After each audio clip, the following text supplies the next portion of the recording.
మరొక అంశం 16th finance సంఘం సంబంధించి సభ్యులుగా నలుగురు నియామకం జరిగిందనమాట. దీనికి సంబంధించి ఫుల్ టైం మెంబర్స్గా ద్రౌపది ముర్ము గారు వీళ్ళని నియమించారనమాట.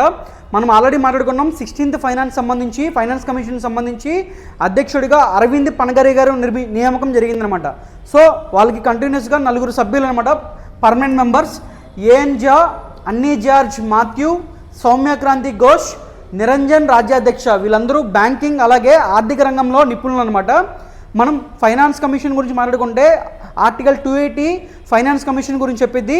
సో 16వ ఫైనాన్స్ కమిషన్ అనేది ఎప్పటి నుంచి అమల్లో ఉంటుందంటే 2026 ఏప్రిల్ 1 నుంచి 2031 మార్చి 31కు అమల్లో ఉంటుందన్నమాట. Present 15th finance commission running అవుతుంది. 15th ఫైనాన్స్ కమిషన్ సంబంధించి చైర్మన్ ఎవరైతే ఎన్కే సింగ్ గారు.